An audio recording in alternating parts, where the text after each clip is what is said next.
Good evening. My name is Bill English, the investigator in charge with the National Transportation Safety Board. Investigators from the NTSB arrived in Charleston this afternoon about 5 p.m. to begin the investigation into air cargo carriers Flight 1260 accident which occurred early this morning. The NTSB is an independent federal agency charged by Congress with investigating every civil aviation accident in the United States, with significant accidents in the railroad, highway, marine, and pipeline. We also issue safety recommendations aimed at preventing future accidents. Before I go any further, on behalf of the NTSB, I would like to extend our condolences to the families and friends of the victims of this tragic accident. So here's the factual information that we have right now. At about 6:55 a.m. today, air cargo carrier 1260, a Shorts SD 330, crashed on approach to runway 5 at the Charleston, West Virginia Yeager International Airport. Weather was reported at 500-foot overcast clouds with 10 miles visibility, and there were some other low clouds and valley fog reported in the area. The aircraft made an approach from the west. There was no distress call or any other indications of problems, and there was no post-crash fire. We do have an airport security video that depicts the event and the aircraft's approach. We are reviewing that now, and we've begun gathering all the records from the company about the aircraft and the crew. The flight was a scheduled cargo flight from Louisville, Kentucky. There were 2 crew members on board who suffered fatal injuries. I have a team that will form up here, the a multiple team of experts, a team of 7. We'll be examining the following areas. We'll look at operations, so the pilot's actions, their history, their training, and the way the flight was conducted. The airworthiness group will examine the wreckage of the aircraft as it is here at the airport. We'll be documenting the witness marks on the runway and adjacent to the runway and the wreckage site. We'll be using drone or unmanned aircraft imaging to make a detailed map of the wreckage. And the airworthiness group will also look into the maintenance and the history of the aircraft.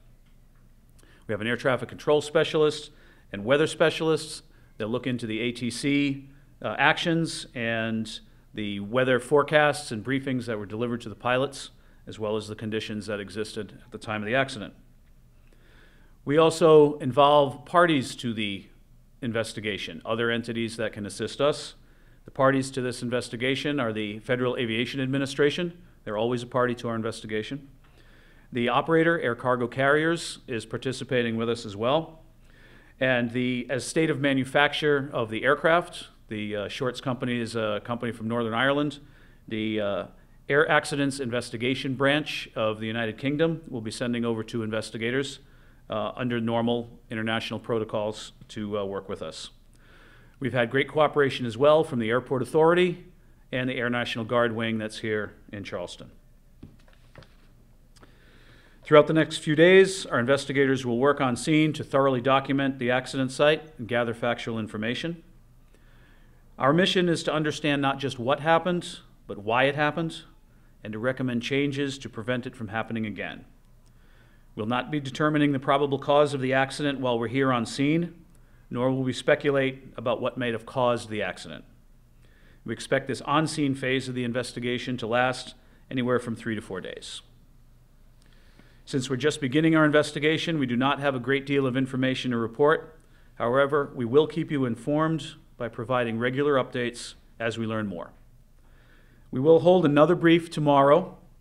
It will be announced on our Twitter feed and on our website. You can find us on Twitter at NTSB_newsroom, and the website is ntsb.gov. There are members of our media relations staff on scene with me here. Peter Knudsen in the back will be our PA lead. You can be sure to provide him with your business card so we can add you to our distribution list. One final comment, I would like to thank all of the first responders to this accident. They've worked very hard to contain the accident. and ensure the scene is safe for everyone, including environmental mitigation, in fact. We appreciate all that they have done for us and for the community. With that, I'll be happy to take a few questions. Mr. English, was the plane broken into parts? Yes, there's a number of pieces of wreckage on the grass area adjacent to the runway, and the rest of it is down the hillside about 25 yards off to the side of the runway. Did it hit trees on its way down? It's down a steep hill with some, it's mostly small trees and brush, but yeah, there's some trees down there. When's the soonest you think the airport will be back open? I don't want to promise any times, but we're working closely with the airport authority. Our plan tomorrow is to get out there and document the witness marks and the damage on the runway and the damage adjacent to the runway as quickly as we can while being thorough and effective. What we plan to do is sort of a rolling release of documenting the runway, then returning that to the airport so they can get that back into shape. So we'll be working as fast as we can, but right now I don't want to promise any times. What kind of damage is done on the runway? There are some gouge marks in the runway from where the airport struck it, so they'll need to refinish those. And will you all need to complete your investigation before they finish those, or how will that all work? No, sir. We'll still be working. We'll complete that portion of it and then move so that the airport can work on the runway and get it back open. Have the victims' families been identified? Is there anything else you can tell us about the victims? We do not release the victim identities or anything about them right now. Factual information on that could be released from the medical examiner's office. Okay. What do you? I mean, you said you can't determine the cause and stuff like that while you're on scene here. I mean, do you guys take the plane somewhere and take it back and break it down and look at it and stuff, or how was, I guess, a brief overview of your investigation? Okay, in a general sense, yes, we might do that. We could recover it to a facility close by here or to a wreckage yard. We do have aircraft recovery companies that we work with regularly. It all depends on the scenario of the accident. What we find initially tomorrow as we really dig into the wreckage will guide that. But very often we'll take parts, we call it harvesting, we'll take parts from the aircraft for further examination in laboratories or other facilities. One more question, I think.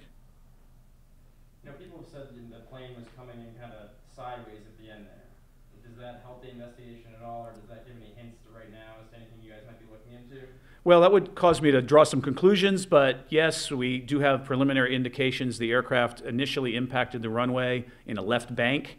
I don't want to say exactly what angle until we can do some documentation, but the aircraft was in a left bank at the time of impact, and we'll use that information as well as everything else to put together the whole sequence of events. The term of art in the left bank means it was turning? Left bank means the left wing was lower than the right wing, like so. Yep. All right.